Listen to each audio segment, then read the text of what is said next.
जिलाधिकारी रामपुर अजय कुमार द्विवेदी ने प्रेस वार्ता कर एसआईआर पर कहा कि एसआईआर से किसी को भी घबराने की जरूरत नहीं है।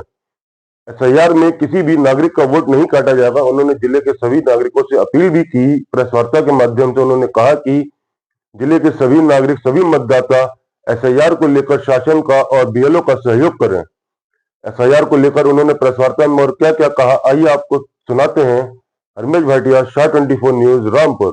गणना को भरने का वोटर एक प्रति अपने पास बीएलओ डिस्ट्रीब्यूट देगा और एक प्रति बीएलओ को वापस कर देगा। उसमें भी सूचनाएं बनती है। इसमें मैं आपको बता दूं, गणना प्रपत्र में सामान्य सी जानकारी है कि पहले जो आपका ऊपर का है उसमें उसका नाम रहेगा, उसका भाग संख्या। डीएम सर, एसआईआर को लेकर जो लोगों में भ्रांतियां हैं और उसको लेकर के क्या तैयारी की जा रही है ताकि सीधे सीधे लोगों की समझ में आवे और एसआईआर को समझकर वो आगे योगदान दें और अपने आप को मजबूत करें? देखिए, एसआईआर जो वोटर लिस्ट है उसके गहन पुनरीक्षण की प्रक्रिया है। स्पेशल इंटेंसिव रिवीजन इसको कहते हैं और ये देश में पहले भी 8 बार हो चुका है। लास्ट टाइम 2003 में हुआ था और अब ये किया जा रहा है। ये एक लंबे समय के अंतराल के बाद किया जाता है ताकि जो वोटर लिस्ट है उसमें जो भी त्रुटियां हों उनकी जो है सुधार किया जा सके।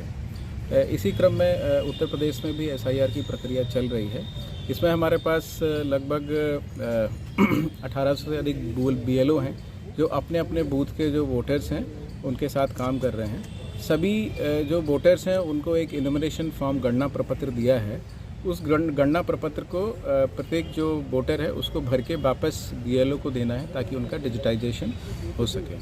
जो लोग छूट रहे हैं सर, देखिए, इसमें जो 2025 की वोटर लिस्ट में है उन सभी को जो गणना प्रपत्र दिया जा रहा है और उन सभी को अपना गणना प्रपत्र जो है भर के देना है। जो 2003 की वोटर लिस्ट है उससे जितने लोगों की मैपिंग हो जाती है, चाहे वो स्वयं उसमें वोटर रहे हों या उनका कोई रिलेटिव उसमें वोटर रहा हो, वो एक वैलिड वोटर माने जाएंगे। शेष जो लोग होंगे उनको एक नोटिस के माध्यम से उनका वेरिफिकेशन किया जाएगा और उसके बाद वो भी अगर पात्र होंगे तो वोटर बनेंगे। जिले में कितने अधिकारी और कितने कर्मचारी एसआईआर के वर्क में लगे हैं और हाल में ही आपके द्वारा कुछ कार्रवाइयाँ की गई हैं?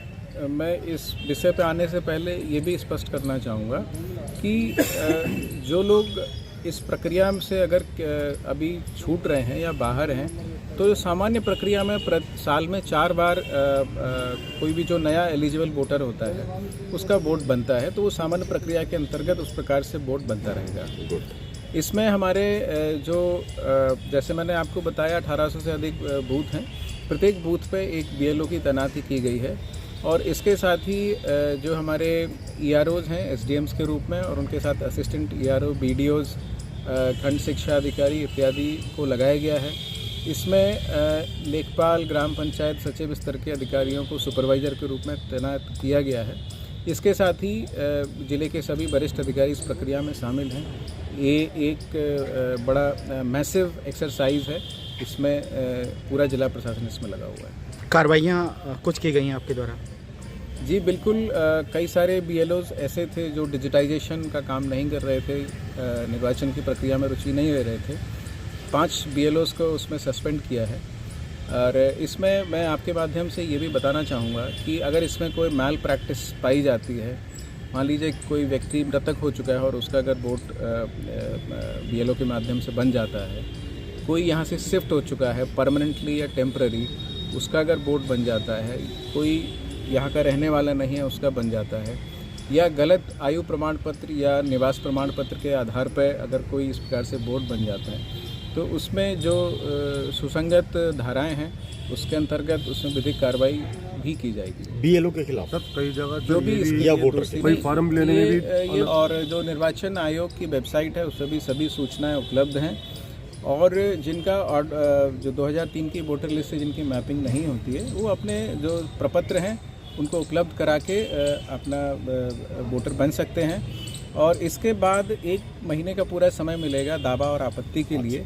अगर किसी का वोट ड्राफ्ट लिस्ट से किसी का नाम छूट गया है या उसमें कुछ त्रुटि है तो वो अपनी आपत्ति दे सकते हैं, जिसकी जो है ईआरओ स्वयं सुनवाई करके उसको ठीक करेंगे। ठीक है सर।